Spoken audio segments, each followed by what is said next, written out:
Kampus Kota Bogor yang sekaligus menjadi moderator 2 pada kegiatan webinar kali ini. Selanjutnya terdapat beberapa peraturan yang diberlakukan pada webinar kali ini. Yang pertama, disarankan menggunakan laptop atau PC dengan fitur kamera agar dapat memasang virtual background yang telah disediakan. Yang kedua, menggunakan headset atau input audio eksternal agar gadget yang digunakan tidak menimbulkan suara bising selama workshop berlangsung dan diwajibkan untuk menonaktifkan atau mute audio selama sesi pemaparan materi. Yang ketiga, pada sesi tanya-jawab, audio akan dibuka dengan mengikuti instruksi moderator. Peserta yang akan bertanya pada kolom chat harus mengisi terlebih dahulu dengan menuliskan _nama diri, atau jika peserta ingin bertanya langsung maka harus menggunakan fitur raise hand terlebih dahulu sebelum bertanya. Lalu selanjutnya kami akan membacakan susunan acara pada kegiatan webinar kali ini. Yang pertama, berdoa. Yang kedua, menyanyikan lagu Kebangsaan Indonesia Raya. Yang ketiga, ada sambutan oleh pembina Himpunan Mahasiswa Sistem Informasi UPSI Kota Bogor oleh Ibu Sunarti M.Kom. Yang keempat, pemaparan materi dasar-dasar Linux yang akan disampaikan oleh Saudara Rizal Surya. Yang kelima, sesi tanya-jawab. Yang keenam, ada penutupan dan foto bersama. Ya udah, kita ke acara pertama, yaitu memasuki acara yang pertama, kita berdoa. Marilah kita berdoa bersama-sama agar selalu diberikan kesehatan, kemudahan, dan kelancaran pada kegiatan webinar kali ini. Marilah berdoa menurut agama dan kepercayaan masing-masing. Berdoa dimulai.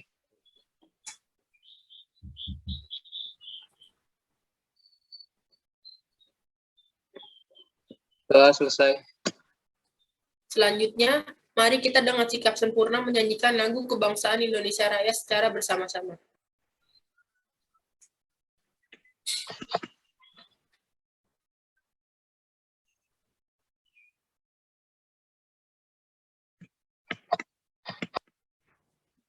Oke, bentar.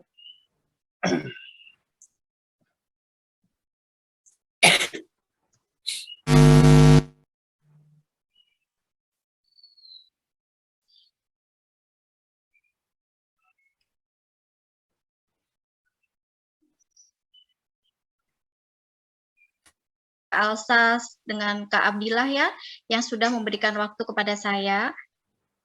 Sebelumnya, Assalamualaikum warahmatullahi wabarakatuh. Selamat pagi, ya, salam sejahtera buat kita semuanya.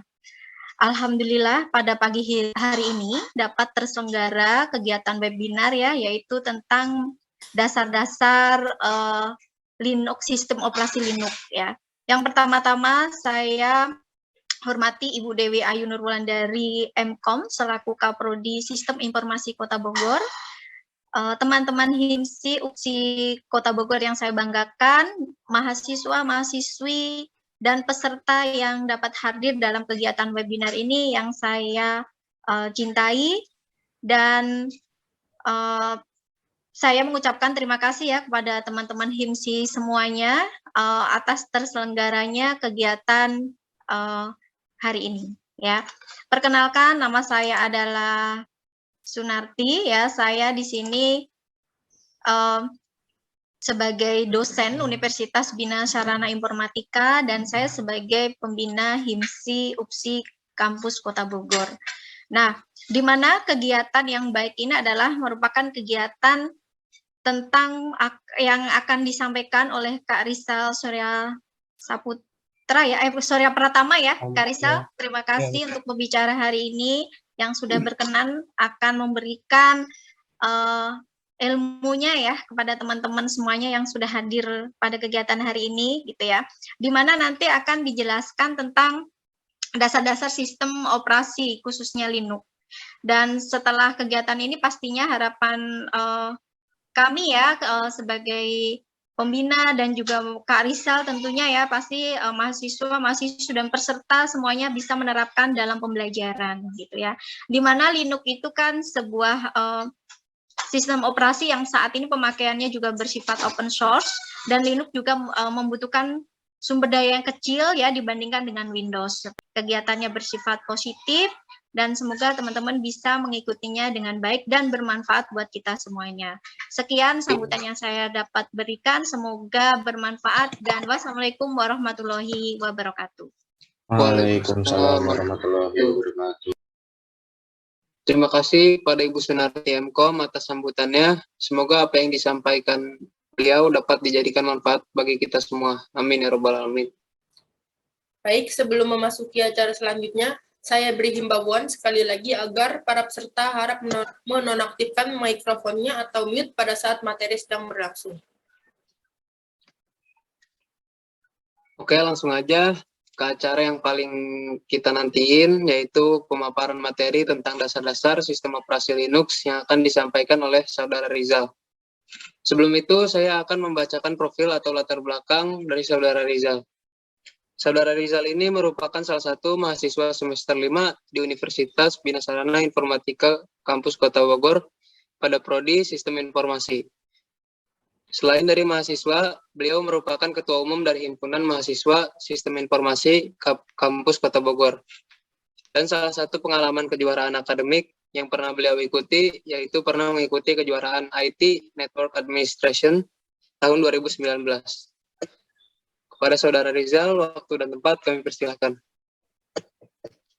Dasar-dasar sistem operasi Linux menggunakan distro LXLE dan VirtualBox. Sebelumnya saya sudah coba bagikan ya video di ketika registrasi formulir itu saya coba sajikan link video. Nah, video itu merupakan instalasi VirtualBox dan juga instalasi Linux menggunakan distro LXLE. Nah, jadi teman-teman bagi yang mau, nanti saya akan praktekkan perintah-perintah dasarnya menggunakan distro XLE ini menggunakan VirtualBox. Nah, jadi nanti teman-teman misalnya mau sambil ikutin ya, sambil ikutin juga bisa, atau misalnya mau sambil dilihat aja, asal dipahami gitu, boleh juga nggak apa-apa. Nanti videonya bisa kalian lihat-lihat lagi di waktu nanti. Ya, di sini jelaskan mengenal dasar-dasar sistem operasi Linux. Selanjutnya, di sini dijelasin ya. Jadi mungkin teman-teman suka dengar Linux atau juga kalau di artikel ditulisnya GNU Linux gitu, GNU/Linux. Nah, jadi maksudnya apa? Dimulai dari definisi dulu seperti pada umumnya. Sifat dari Linux ini dia itu sebuah sistem operasi gitu. Sistem operasi yang dimana dipasangkan atau diterapkan di perangkat komputer, sama seperti halnya kayak Windows. Windows itu diterapkan di komputer, di laptop kalian ya. Kayak laptop kalian Lenovo, Asus, yang mendukung sistem operasi Windows, nah itu merupakan sistem operasi. Nah kayak macOS, macOS itu diterapkan di MacBook kalian tuh, Apple ya. Apple, kalau laptop kalian yang merek Apple, nah itu pakai macOS. Nah sama juga seperti Linux nih. Linux juga bisa diterapkan di komputer kayak berbasis sistem operasi open source ya itu. Jadi bisa diterapkan di laptop yang jenisnya Lenovo, dan bahkan juga macOS juga bisa loh. macOS bisa. Nah, maksudnya MacBook juga bisa menggunakan Linux. Nah, kayak misalnya kalian punya laptop Asus, punya laptop Acer, nah kalian mau pasang Linux, itu bisa. Jadi pada definisinya, Linux ini merupakan sistem operasi. Nah, GNU/Linux ini merupakan salah satu sistem operasi bersifat open source. Nah, maksudnya apa open source ini? Jadi, sistem operasi ini bersifat terbuka. Siapapun bisa memodifikasi bagi mereka yang sudah memahami bagaimana cara modifikasinya. Seperti kayak kalian nanti di semester 3 ada yang namanya remastering OS gitu. Nah, di situ kalian dibuat modifikasi. Kayak misal di bagian temanya, di bagian kayak icon-icon yang ada yang mau dirubah, entah tombol ini mau gambar vektor dari muka kalian atau bagaimana, itu bisa. Nah, sebenarnya nggak menutup kemungkinan juga di Windows ya. Di Windows kan kayak misal untuk icon-icon itu file berformat .svg kalau nggak salah. Nah, itu kalian juga bisa buat ya. Tapi kalau di Linux ini kalian akan bebas gitu buat coba kayak modifikasi-modifikasi lainnya. Jadi seperti pada singkatnya, GNU Linux ini merupakan sistem operasi bersifat open source, berbeda sama kayak Windows atau Apple ya, yang itu sifatnya tertutup. GNU Linux ini dia bersifat open source, siapapun bisa modifikasi, siapapun bisa obrak-abiknya gitu atau otak-atik.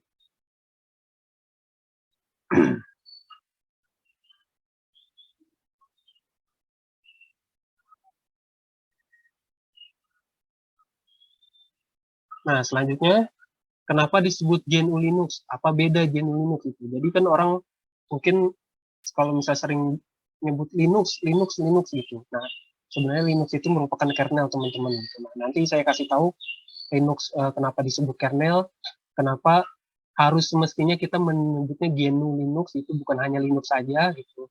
Nah, nanti saya akan jelaskan.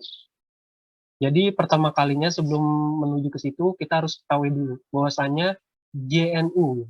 Nah, kalau GNU ya, GNU ini merupakan kepanjangan dari GNU Not Unix gitu. Nanti kalau misalnya kalian mau coba-coba search di Google GNU itu apa, jadi GNU itu sebenarnya sistem operasinya ya. Linux itu bukan sistem operasi. Jadi GNU ini sistem operasinya. Nah, misalnya kalian kayak buka Ubuntu atau Linux Mint, nah itu GNU.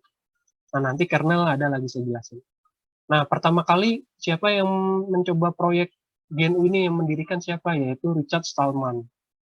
Nah, Richard Stallman ini dia dibanding sama kayak Linus Torvalds, pembuat kernel Linux, dia yang pertama kali mengerjakan proyek GNU-nya.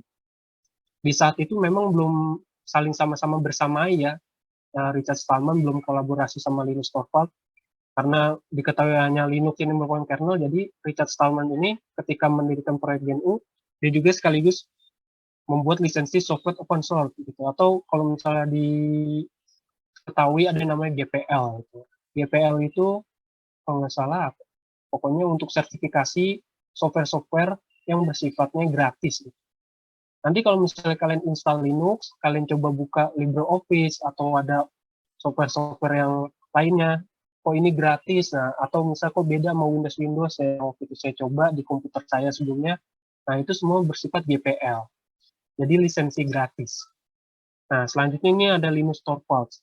Nah Linus Torvalds ini berbeda ya sama Richard Stallman kalau misal di saat komunitas dulu gitu. Jadi ketika Richard Stallman sudah mendirikan proyek GNU dan membuat lisensi software open source, nah si Richard Stallman ini mengatakan dia masih memiliki kekurangan kalau misalnya menggunakan kernel dari hanya GNU saja. Dan alhasil dia membutuhkan pihak ketiga dalam kernel. Nah, di sini kan masih bingung nih teman-teman, nggak apa-apa kalau kernel itu masih bingung atau belum tangkap, nggak apa-apa. Nah, alhasil si Richard Stallman menghubungi Linus Torvalds untuk membutuhkan pihak ketiga dari kernel Linux-nya. Jadi barulah Richard Stallman berkolaborasi sama Linus Torvalds untuk membangun sistem operasi Linux. Gitu. Yang kita ketahui sekarang ya gitu. Kalau sekarang kan kita nyebutnya selalu hanya Linux saja, Linux tanpa menyebutkan ada GNU-nya. Gitu. Jadi kita juga nggak bisa salahin orang-orang kalau misalnya kayak nyebut Linux itu sebenarnya kernel gini harus ada GNU-nya gitu kalau misalnya nyebut, ya nggak bisa juga karena sudah masuk kebiasaan orang. Jadi baru di saat itulah Richard Stallman dan Linus Torvalds ini bisa bergabung. Jadi pada dasarnya mereka ini belum saling sama-sama mengenal gitu. Nah, jadi sampai sini mungkin saya harap teman-teman sudah tahu lah, paham kalau yang GNU saja ya. GNU itu kayak misalnya di gambarannya ya sistem operasi, cuman bersifat open source. Open source-nya itu diisi dari software-softwarenya kayak kalau kita kan untuk pengolah kata Microsoft Word, Microsoft PowerPoint gitu kan untuk buat presentasi. Nah, kalau di Linux itu biasanya suka ada yang namanya LibreOffice ya. Ada LibreWriter, ada yang semacam kayak presentasi itu disebutnya Libre apa gitu. Nanti kalau misalnya itu kita coba buka-buka.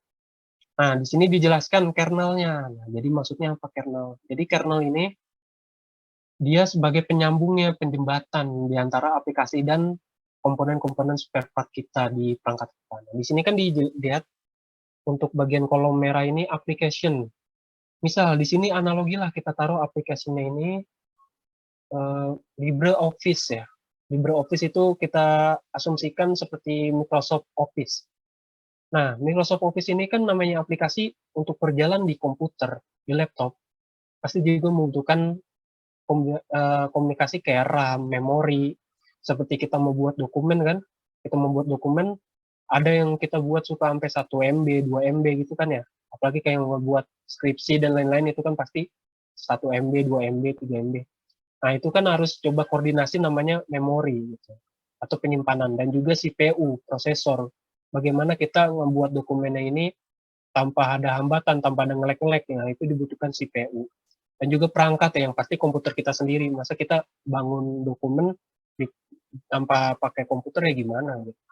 Nah, untuk menghubungkan aplikasi LibreOffice atau Microsoft Office ini menggunakan saling koordinasi sama CPU atau prosesor ya, sama memori, RAM, sama perangkat komputer. Nah, dia ada yang ngejembatani teman-teman. Yang ngejembatani itu apa? Yaitu kernel. Jadi kernel ini sebagai penjembatannya. Jadi berbeda ya, dia tuh Linux ini kernel dan GNU itu ya sistem operasinya yang melingkupi keseluruhan ini.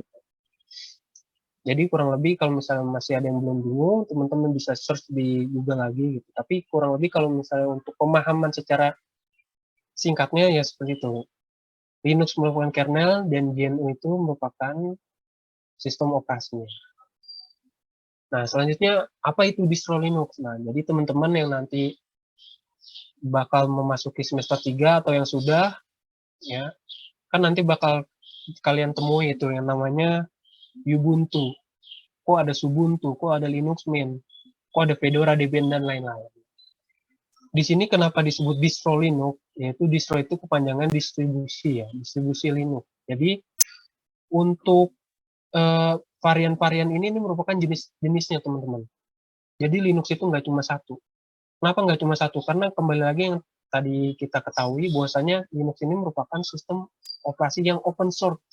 Siapa aja bisa otak-atik, siapa aja bisa obrak-abrik, siapa aja bisa melakukan modifikasi.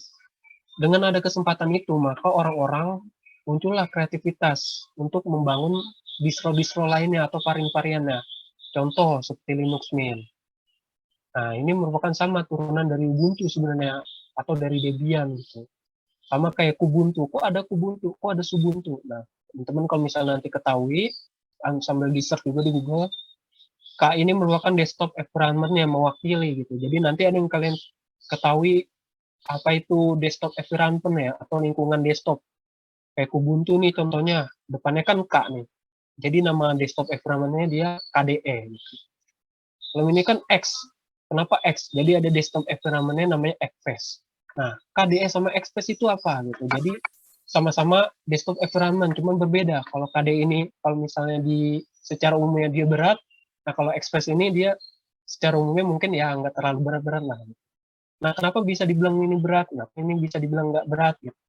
Tergantung sama kayak performanya. Kalau kalian pakai Kubuntu itu, kalian akan dimanjain sama grafik gitu. Keren banget itu. Saya pernah nyoba waktu itu Kubuntu, karena di laptop saya memang speknya kurang lebih ya, spek-spek kentang lah, bisa-bisa enggak gitu. Jadi saya coba install, cuman nggak sampai pemakaian jangka lama gitu. Jadi saya pakainya waktu itu yang LXLE nih, yang nanti bakal saya coba. Nah, kalau di sini kan Ubuntu, XFace, turunannya lagi dari KDE. Gitu. Ubuntu ini nama desktop environment-nya. Nanti kalau misalnya kalian masih bingung detailnya gimana, bisa kok nanti coba di search juga. Dan ada kayak Red Hat. Teman-teman kalau misalnya ketahui server-server jaringan atau kayak server-server yang suka ada di kantor, data center, mereka juga membutuhkan namanya sistem operasi. Nah, kebiasaannya atau kebanyakan orang-orang menggunakan Red Hat untuk sistem operasinya. Kalau misalnya bosnya itu nyuruhnya pakai Linux saja untuk sistem operasi servernya. Nah, pasti kebanyakan orang-orang kalau nggak Debian, kalau nggak Ubuntu server, ya Red Hat. Gitu. Ini yang ada logo orang pakai topi merah. Nah, macam-macam ya. Ada open source, ada Arch Linux. Nah, kalau misalnya nanti suka ada yang teman-teman ini soal kayak hacking, nah itu ada namanya distronya Kali Linux. Gitu. Nah, selanjutnya, untuk mencapai penguasaan dalam penggunaan sistem operasi Linux. Nah, di sini saya coba tampilkan hanya ada 2 gitu. Kenapa hanya ada 2? Karena ketika kalian sudah mengetahui dasarnya dari 2 ini, yaitu yang pertama komen pada konsol. Nah, komen itu maksudnya perintah ya, perintah pada konsol. Konsol itu terminal. Jadi kalau misalnya kalian tahu di Windows itu kan kayak CMD, command prompt, atau PowerShell gitu kan. Kalau PowerShell itu kan tingkatan lebih root-nya lagi ya, kalau bahasa di Linux ya. Nah, kalau misalnya di Linux-nya ini, tapi disebutnya konsol atau terminal. Kalian coba pelajari nanti namanya komen perintah-perintah. Dan kedua, untuk dasar yang perlu dikuasai, selain perintah dasarnya, itu ada adaptasi. Nah, seperti saya bilang, nanti nggak ada yang namanya Microsoft Office gitu di Linux. Adanya LibreOffice. Nanti nggak ada yang namanya CorelDRAW. Kayak misal Adobe Photoshop nggak ada. Adanya apa? Adanya kayak apa tuh kalau misal buatnya GIMP, GIMP. Gitu. Terus ada Inkscape. Inkscape, GIMP itu kurang lebih sama. Kalau Inkscape itu lebih kayak CorelDRAW untuk membuat vektor dan lain-lain, desain-desain gambar. Nah, kalau Adobe Photoshop di versi Linuxnya apa? GIMP, yang gambarnya ada serigala. Nah, nanti kalian untuk adaptasi. Selanjutnya, ini saya akan ini sistem operasi ininya, VirtualBox-nya. Di sini saya coba masukkan sandinya. Sama kayak di tutorial, kalau misalnya kalian lihat di video, kata sandinya ini UBC 2002 ya. Oke, jadi kurang lebih begini tampilannya. Kalau misal Linux dengan distro LXLE. Nah, pertama kita coba mulai dari adaptasi dulu ya. Seperti yang tadi saya bilang, untuk grafis itu kan ada GIMP ya, di Adobe Photoshop tuh. GIMP tuh kepanjangnya GNU Image Manipulation Program. Coba kita buka. Terus selain ada GNU, yang tadi saya bilang, ada LibreOffice. Nah, LibreOffice ini kan saingannya dari Microsoft Office. Kalau Microsoft Office sebenarnya memang harus beli lisensi, berbayar kita. Tapi kalau misal kita kan sebagai orang IT atau sebagai ya pengguna, kita memakai istilahnya kayak crack ya gitu ya. Bahaya-bahaya enggak sih sebenarnya. Nah, jadi tampilannya begini ya teman-teman ya. Kalau misalnya GIMP gitu ya. Oh, kurang lebih begini. Sama kayak Photoshop. Kalau orang yang sudah menguasai dari GIMP ini, GIMP ini, pasti nanti bakal, kalau untuk penggunaannya, dia bakal sama kok penerapannya kayak di Adobe Photoshop. Cuma untuk saat ini emang saya nggak menguasai untuk yang aplikasi GIMP ini. Gitu. Saya nggak suka edit-edit menggunakan ini. Biasanya kalau edit-edit saya pakai software lain. Terus selanjutnya, tadi sudah namanya LibreOffice ya, LibreOffice, dan isinya ada Microsoft Word dan lain-lain. Sama kok, di sini kalian bisa ngetik-ngetik ya. Orang-orang kan pakai Word, misalnya orang pakai Linux nih, kita pakai Linux, kita makainya Microsoft apa, LibreWriter. Nah, Writer dokumen ya. Dan yang tadi yang untuk kayak PowerPoint gitu, di sini disebutnya Impress Presentation. Nah, ada juga kayak misalnya apa tuh kalau di Microsoft Office yang bagian formula-formula itu ada tuh waktu itu saya coba. Nah, sama kayak database juga ada tuh kan kalau di dokumen-dokumennya. Nah, sama kok kurang lebih. Sama kayak WPS lah, WPS Office tuh. WPS Office kan sama Microsoft Office ya. Jadi tadi yang saya bilang untuk penguasaan itu minimal kalian harus adaptasi. Tadi udah yang namanya tools untuk edit-edit, terus juga udah perkantoran kan istilahnya ya, kayak LibreOffice-nya, dan juga internetnya. Di sini juga kalian bisa install namanya Firefox ya. Ini baru semalam saya install browsernya. Kalau awalnya sih masih belum ada. Terus juga di sini ada kayak torrent ya, untuk download biar cepat kalian bisa pakai. Untuk ngatur-ngatur juga kalian berbeda, yang nggak ada control panel di sini. Nggak bisa Windows R habis itu control panel, nggak ada, karena ini Linux ya. Jadi kalian untuk setting-setting performanya, kalian coba bisa cari di sini. Apakah sama kalau tampilan kayak LXLE ini sama Ubuntu, sama Linux Mint? Kurang lebih sama. Tapi kalau untuk penempatan ya biasanya untuk taskbar kan bisa ada di bawah, bisa ada di samping, tergantung dari kemauan kita gitu. Tapi alhasil kalau misalnya untuk setting dan lain-lain itu sama kok. Nah, selanjutnya tadi sebelumnya udah saya bahas adaptasi kalau untuk pengolah kata, kita menggunakan LibreOffice. Terus juga kalau misalnya kalian Photoshop, di sini ada yang namanya GIMP, GIMP. Nah, selanjutnya di sini saya coba jelasin yang namanya sistem hierarki ya. Kalau misalnya kalian coba deh buka Windows C kalian, di situ kan ada apa sih? User. Kalau misalnya kalian ada SAM, pasti ada folder SAMPP. Terus ada apa lagi itu? Coba kalau di Windows kalian. Di Windows kalian itu biasanya di lokal C ada yang namanya Intel, program files, Windows, nah, ada SAMPP dan lain-lain ya gitu. Nah, cuman kalau di sini kenapa ada yang namanya bin, boot, CD-ROM, dev, etc, home, lib, sampai var. Gitu. Jadi inilah folder-folder sistem yang bekerja di Linux. Gitu. Kalau kita kan Windows C, isinya yang tadi tuh, yang lokal disk C, ada program file dan lain-lain. Tapi kalau di Linux ya kita begini di sini. Jadi kalau di Windows namanya local disk C, tapi kalau di sini namanya slash saja nih. Slash ini maksudnya apa? Maksudnya root dia. Folder hierarki paling urutan teratas gitu. Jadi disebutnya root. Nah, sini saya coba kasih gambarannya kayak misalnya boot. Boot itu isinya semacam grab dan lain-lain. Jadi ketika kalian nyalain komputer dan sistem operasi kalian itu Linux ya, kalian bakal tampilin namanya grup GNU gitu. Misalnya kalian mau setting-setting BIOS-nya, bukan setting-setting kayak Linux-nya sebelum masuk ke tampilan desktop ini, kalian ada yang disebutnya grup booting gitu. Nah, disinilah bekerjanya. Nah, kalau misalnya mau remastering OS atau misalnya mau ada di otak-atik ya, entah kalian pasti di grup bootingnya mau ada gambar kalian, nah di sini kalian nanti di otak-atik. Terus ada CD-ROM ya. CD-ROM ini kalau misalnya kalian sistem operasinya Linux, terus nyolokin flash disk ya, suka ada di sini kayaknya. Atau masang yang namanya DVD atau CD di DVD-ROM kalian. Nah, nanti akan tertampil di sini optiknya.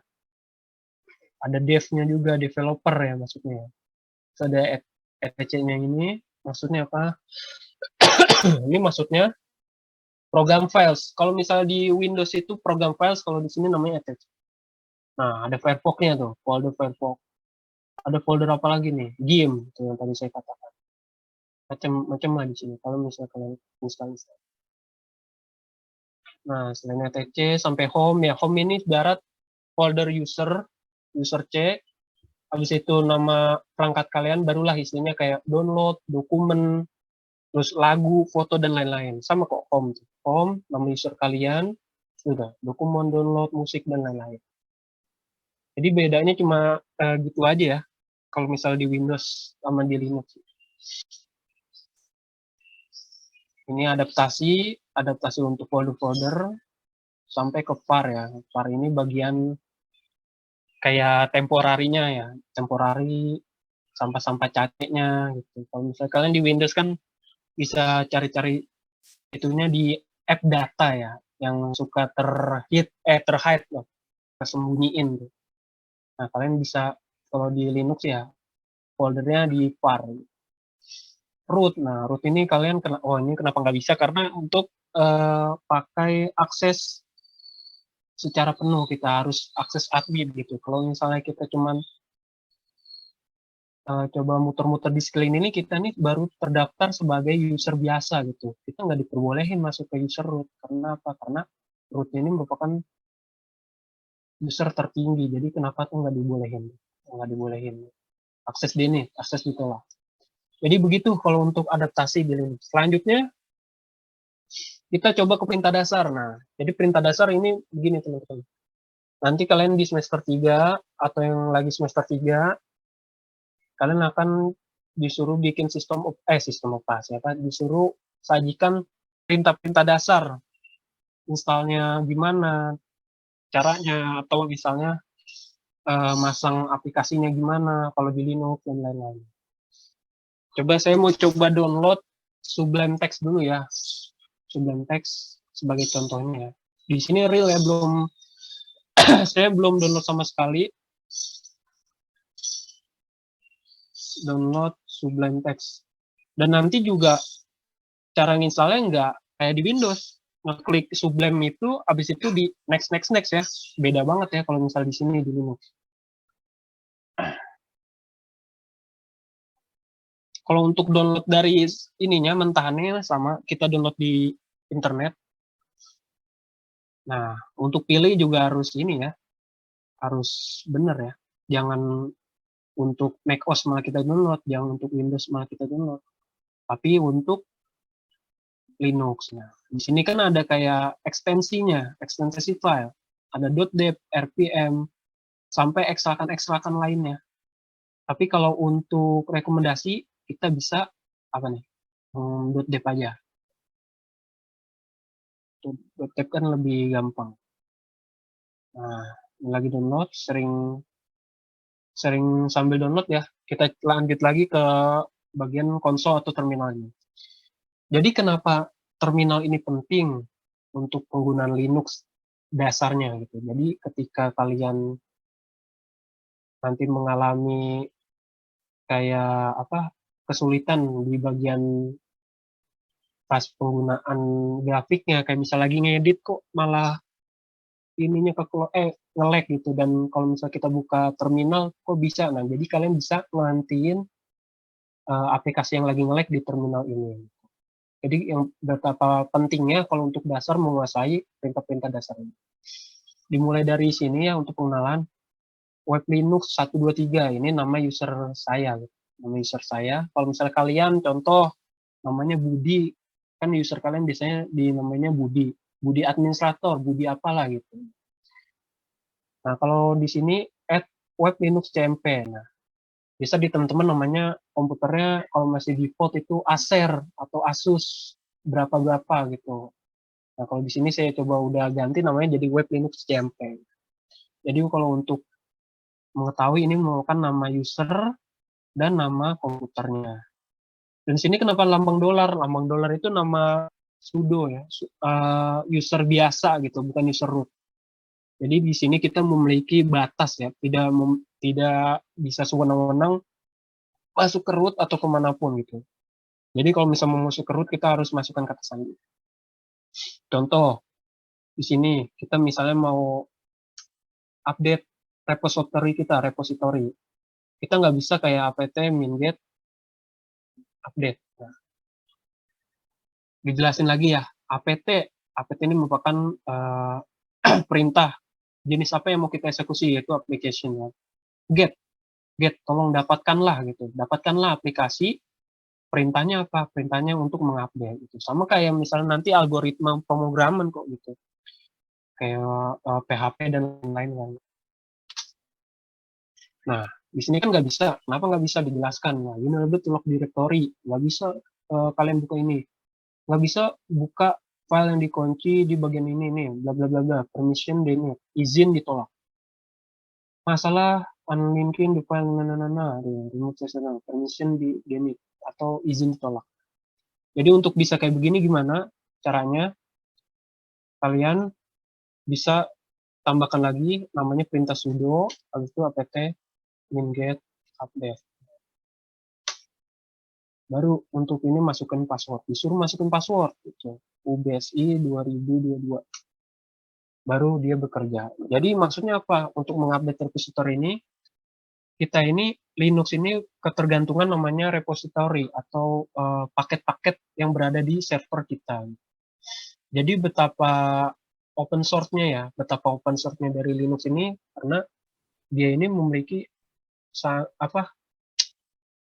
ketersinambungan sama yang namanya repository yang ada di internet, berbeda sama Windows. Kalau Windows ini kan kalau untuk kayak update atau auto update itu kan langsung ke servernya Windows.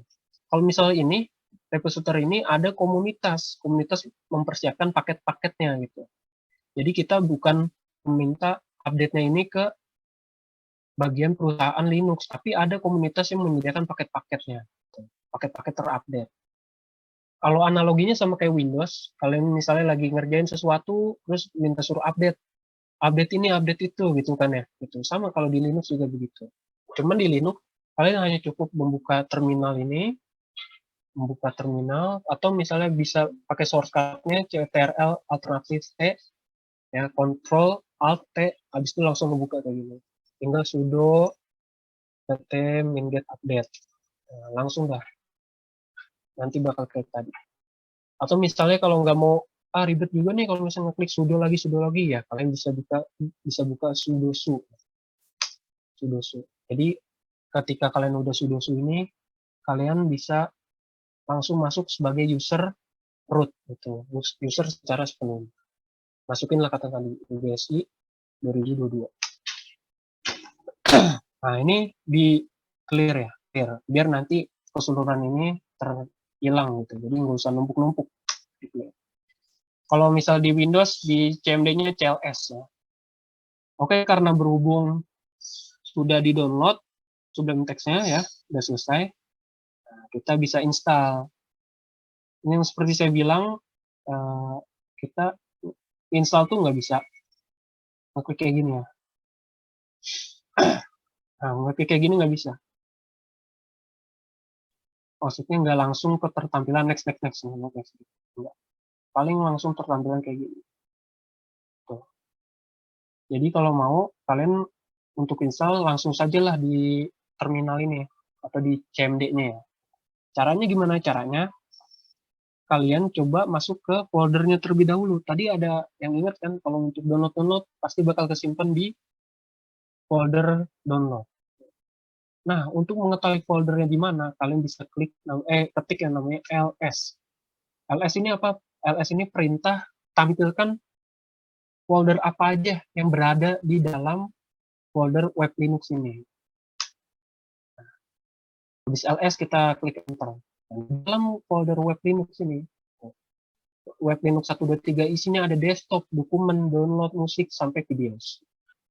Bagi yang belum paham ini, kalau untuk /home/web Linux 123, ini maksudnya begini ya urutannya. Jadi di atas root ini, ketika slash ini, kalian sudah masuk yang namanya folder home. Nah, dalam folder home ini ada yang namanya folder web Linux.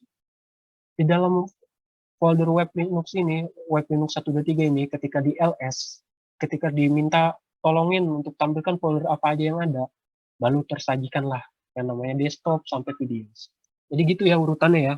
Kalau teman-teman masih bingung urutan-urutan slash ini alamat-alamat, jadi ini merupakan urutan dari paling tertinggi ke bawah. Dari luar ke dalam gitu lah. Oke, lanjut kita coba masuk ke bagian download. Ini kayaknya batal nih soalnya D-nya. Nah, kalau misalnya kayak gini berarti kita udah masuk ya, bukan habis dari web Linux masuk ke folder downloads. Nah, isinya apa? Kita klik lagi, ketik lagi namanya ls. Nah, ini ada yang namanya warna merah nih. Sublime Text, build, dan lain bla bla bla. Nah, formatnya apa di sini? Formatnya .deb. Kalau .deb ini kita bisa masang menggunakan dpkg min-i Sublime Text.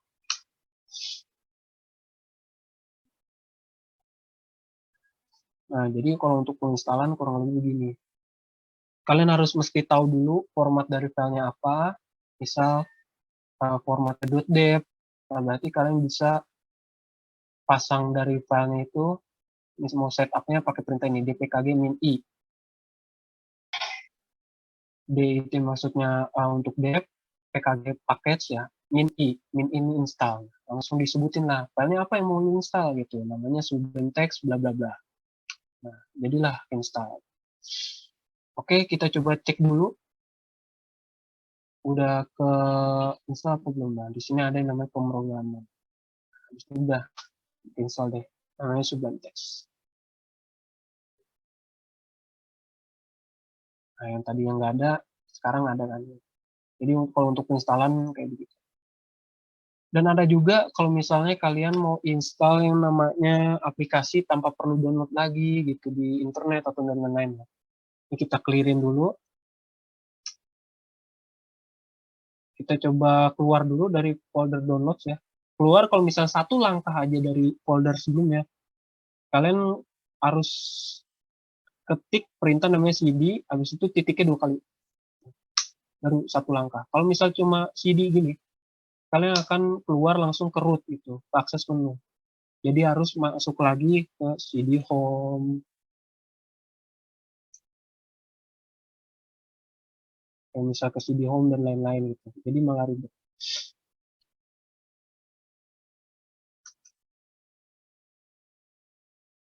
Cd home kan, habis itu ke apa namanya web Linux dan lain-lain. Jadi malah ribet. Jadi usahakan kalau misalnya mau keluar dalam satu langkah, kalian bisa cd terus titik 2 kali. Nah, selanjutnya bagaimana membuat folder. Kalau teman-teman kan masih bingung nih bagaimana cara membuat foldernya kalau menggunakan perintah. Kan kalau dari sini langsung gampang ya. Misalnya mau buat folder di dokumen namanya semester 3. Semester 3. Oke, kebuat. Udah gampang kan? Nah, bagaimana caranya kalau di terminal? Nah, caranya begini. Kita clear lagi, coba bersihin lagi. Kita buka dulu. Tadi mau buatnya di mana? Buatnya di dokumen. Nah, ini kan masih di folder Linux. Kita buka dulu foldernya. Dokumen.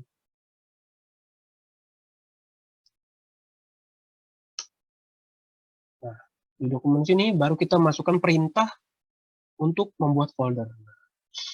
Membuatnya gimana teman-teman caranya? Perintahnya namanya mkdir. Make directory. MK ini maksudnya make, ya, dir ini maksudnya directory. Cuma nggak bisa kayak begini ya, karena emang bukan perintah. Jadi dari sistem Linux-nya membuat perintah itu disebutnya mkdir. Membuatnya apa nih foldernya? Semester 4 deh, semester 4. Baru dah. Oh iya, sorry, kalau misalnya mau di apa? Buat folder di bagian terminal, kalian nggak bisa namanya kasih spasi untuk pembagian nama. Nah, baru dah kayak begini. Oh, ini kan gagal ya. Tadi soalnya dibikinnya pakai spasi. Karena kenapa? Karena kalau misalnya untuk buat file atau folder dengan spasi gini, nanti kalian akan terhitungnya 2 kali file gitu. Jadi buatlah directory, buatlah folder semester dan 4 gitu. Jadi dibuatlah namanya semester sama folder lagi satu lagi dengan 4. Dan kalian kalau mau misalnya lihat tadi saya gagal nih hapus. Buang ke tong sampah dong. Gagal. Karena apa? Karena saya ngebuatnya di akses root, teman-teman tuh. Akses root. Sedangkan kalau misalnya saya lagi ngebuka di sini, itu nggak bisa ngapus. Nah, gimana nih caranya gitu? Karena apa? Karena kalau misalnya dalam lingkungan desktop ini, saya hanya dinilai masih dalam kondisi user biasa atau di bawahnya sudo. Nah, teman-teman kalau misalnya mau ngapus folder, bisa bukanya kayak gini nih. Coba mau mana yang dihapus sama lu gitu, ls dulu deh, ls dulu. Mau yang dihapus apa? Foldernya, folder 4. Jadi kalau tadi kan ngebuat folder namanya mkdir, sekarang untuk membuat folder ngehapus folder namanya rmdir, ya. Pas. Nggak ada nih rmdir 4 kalau dihapus. Rmdir 4 habis itu apalagi semester. Udah hapus. Hapus kan. Jadi itulah perintah dasar kalian membuat sama menghapus folder. Selanjutnya ada yang namanya perintah dasar ngebuat file ya, menggunakan terminal ini. Oke, kita masuk dulu ke folder semester 3. Ya. Ini kan masih kosong loh, ls nggak ada. Nggak ada, karena masih kosong di semester 3. Mau buat file namanya, filenya apa ya namanya, file teks namanya 2022 deh contoh. Kalian kalau misalnya mau ngebuat, bisa langsung sebutkan teks editornya. Teks editor apa contoh? Misalnya kalian di Linux ini disediakan namanya Nano. Selain Nano juga ada yang namanya lainnya juga, tapi biasanya sih kalau untuk defaultnya itu Nano. Jadi Nano ini bukan text editor teman-teman, text editor. Nah, kalian coba buat file 2002 ini menggunakan text editor yang disebut Nano. Jadi urutannya, minta tolong bantuan si Nano, si bantuan text editor ini, untuk membuat file 2022. Ekstensinya apa? Ekstensinya txt. Nah, oke. Contoh, saya mau buat. Di sini, hai, ini himsi 2022. Oke. Jadi diisi dari file dokumen 2022.txt ini, isinya ada kalimat tulisannya hai ini himsi 2022. Nah, ini dibuat menggunakan text editor yang disebut Nano. Nano. Versi 4.8. Oke, save ya. Save-nya gimana? Nah, kalau biasanya sih saya coba Ctrl X, habis itu diklik Y, habis itu di enter. Jadi kalau misalnya mau dibuka lagi kan, ls dulu deh. Isinya di semester 3 ada file namanya 2022.txt. Nah, kalau misalnya mau baca lagi bisa kayak tadi, nano 2022.txt. Atau misalnya nggak mau ribet, kalian bisa apa? Kalian bisa ketik namanya perintah cat, habis itu 2022.txt. Langsung udah muncul. Hai, ini himsi 2022. Sama kayak PHP. Kalau PHP itu kan echo, habis itu nama variabelnya udah ngebungkus suatu kalimat, kalian hanya butuh echo variabel, habis itu muncullah kalimatnya. Kalau di sini sama, cat, habis itu nama file 2022 yang isinya ada kalimat hai ini himsi 2022. Jadi kurang lebih kayak begitu. Tadi udah dibahas, hapus, buat folder himsi, terus udah ngebuat file, ya, dan lain sebagainya yang udah kita bahas. Jadi kurang lebih untuk perkenalan seperti itu ya dalam perintah-perintah dasar. Terus selanjutnya yang tadi saya kurang ini ketinggalan, kalian bisa yang namanya coba install aplikasi atau software tanpa harus download dari folder dari browser gitu. Coba contoh di sini namanya apt-get install software namanya Nmap. Nmap ini biasa orang-orang pakai untuk mapping jaringan komputer ya. Nanti gambarnya begini nih teman-teman. Oh, dibacain nih. Kalian pas lagi install dibutuhin namanya paket ini tuh. Yang lagi namanya proses penginstalannya.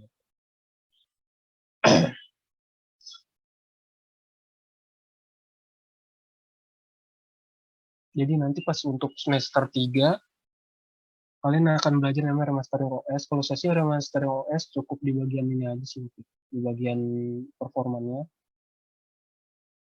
Setting, terus di bagian preferensi desktop ya.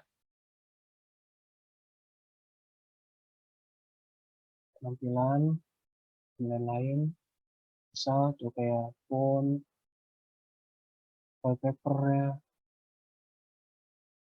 terus kayak icon desktopnya mau gambar dari recycle bin ya, kalau Windows recycle bin, kalau di sini disebutnya tong sampah, mau ditampilin apa enggak, dan lain-lain ya. Di sini remastering juga bisa.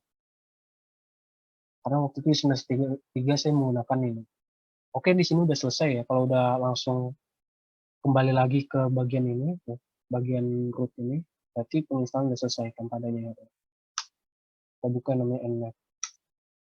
Nah, di sini kita bukan waktunya ya untuk belajar-belajar kayak gini. Yang pasti di sini saya contohin yang tadinya Nmap nggak ada, tapi ketika udah diinstal Nmap, nah itu untuk programnya udah dapat berjalan gitu, siap digunakan. Nah, tadi caranya kalau untuk installnya gimana? Kita misalnya menggunakan apt-get install Nmap. Oke, di sini apt-get install untuk software udah. Bagaimana cara hapusnya? Hapusnya, kalau di sini kan kita Nmap masih ya, masih dibuka ya. Lagi deh Nmap tuh masih dibuka.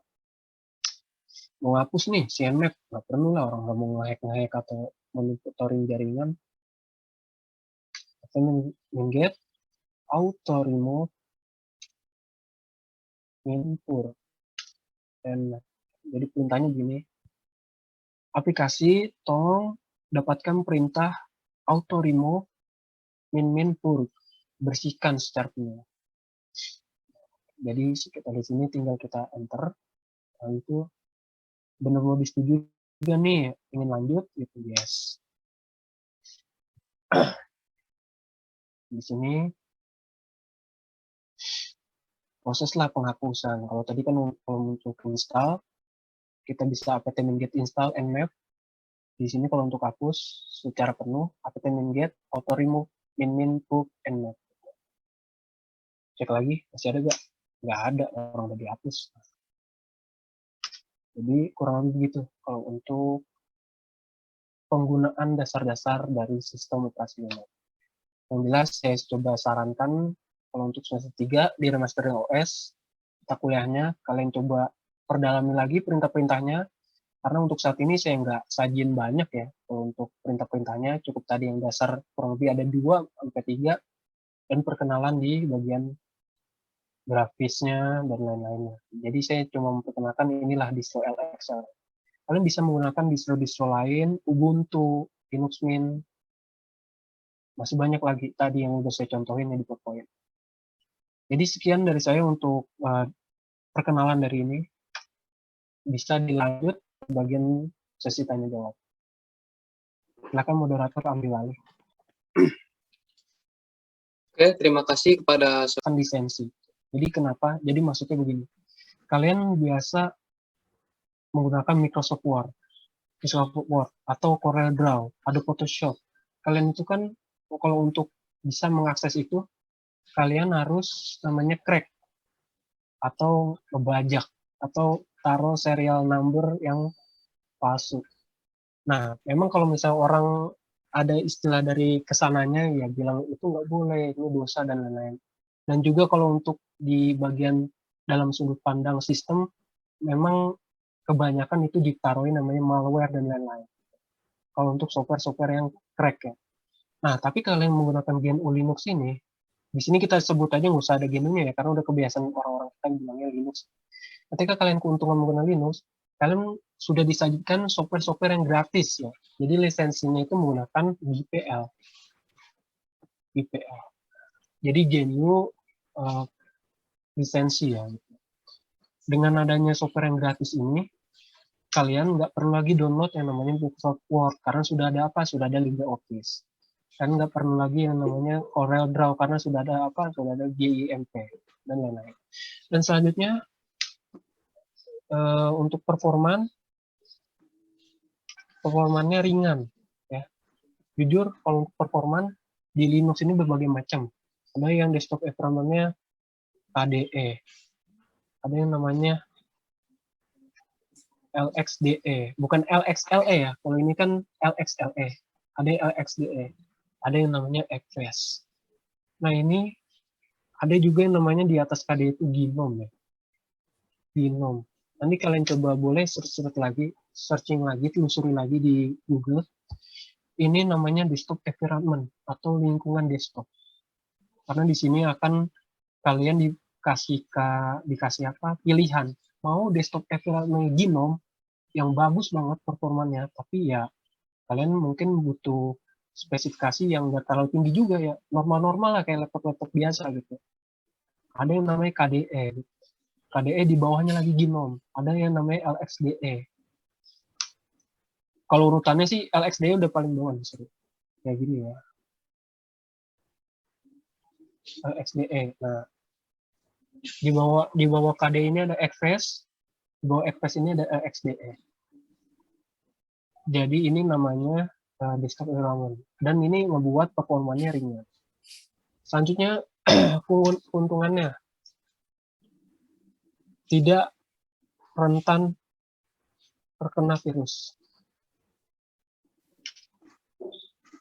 malware, dan lain-lain. Nah, kalau misalnya orang-orang yang sudah advance atau profesional, mereka malah bilang katanya kalau untuk sistem operasi Linux ini, dia malah yang lebih kena sangat sering terkena virus. Nah, tapi bagi kita ini kita anggap saja dia tidak rentan terkena virus. Karena kenapa? Kalau orang-orang yang sudah expand itu dia mengatakan karena Linux ini open source dan pasti orang-orang bakal sangat mudah dong membuat virus yang nanti akan ditembak ke bagian sistem operasi yang bersifat open source. Karena apa? Karena kan coding-codingannya sudah terbuka, siapapun bisa ngebuka, ya kita kalau ngebuat virus ya gampang. Tapi kalau dalam istilah kita kan, ini kan Linux ini dia tidak menjalankan software namanya setup itu .exe. .exe itu ketika kalian install software, yang tinggal kalian klik tek tek tek tek gitu, langsung muncul ke bagian tab install. Nah itu kan kebanyakan .exe ya. Nah biasanya malware-malware itu bagi orang-orang kita itu yang awam-awam itu bakal bekerja di bagian setup yang file .exe gitu. Karena Linux ini tidak menyetujui program .exe yang lebih dikenal malware terdapat ada di situ. Nah, jadi tidak rentan terkena virus. Dan kalau orang-orang advance atau profesional itu kan biasa ngebahas virus-virus yang untuk orang-orang yang profesional lagi gitu, kayak bukan untuk kita mengambil virus nanti kita dapat data pribadi lagi, bukan levelnya ke situ, tapi yang lebih tinggi lagi. Ya, itu nggak usah kita pikirkan kalau misalnya. Tapi yang jelas kalau untuk kita sebagai orang-orang yang ya untuk pengguna ini sebagai biasa saja keseharian ya, ini keuntungannya, tidak rentan terkena virus, malware, dan lain-lain. Kalau untuk saat ini segitu gambarannya keuntungannya. Dan untuk kerugian sih ya, kekurangan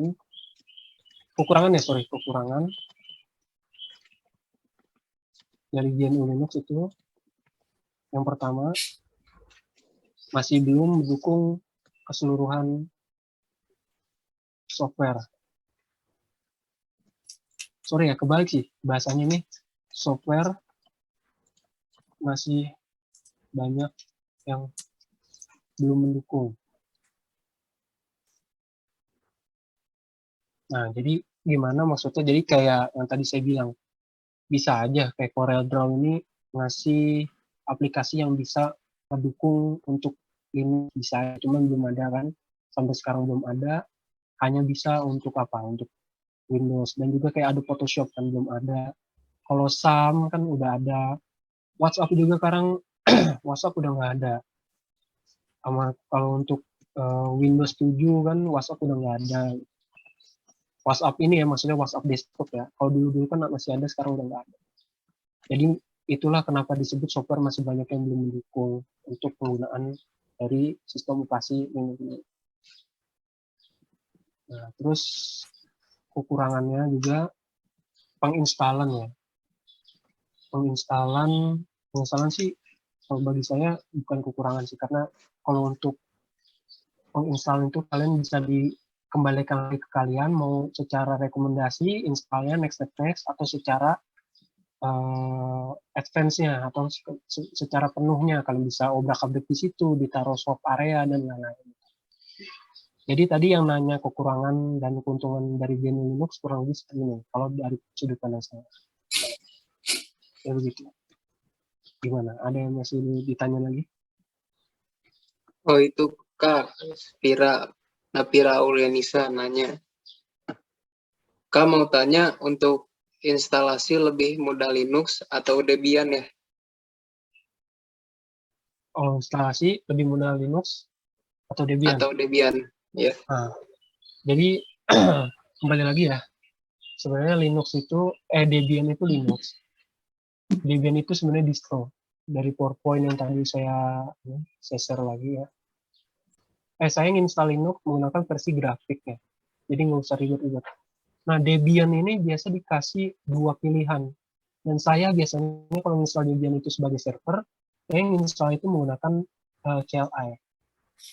Nah, jadi perlu kalian ketahui dulu nih, kalau untuk mudah atau gimana kan, itu kembali lagi ke kalian.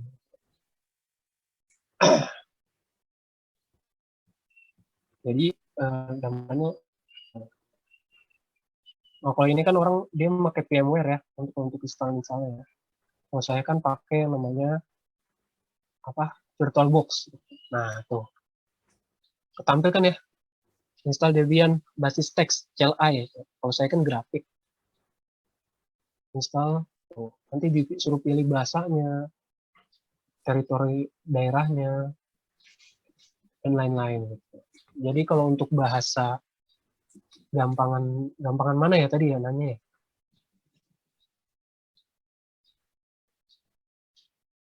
Jadi kurang lebih kalau untuk Debian itu untuk server, sudut pandang saya lebih gampang menggunakan CLI itu basis teks. Jadi kurang lebih begitu. Kalau untuk Debian itu kan emang untuk server ya. Kalau untuk keseharian-kesehariannya pakainya Ubuntu aja, Ubuntu desktop. Atau yang saya contohin LXLE.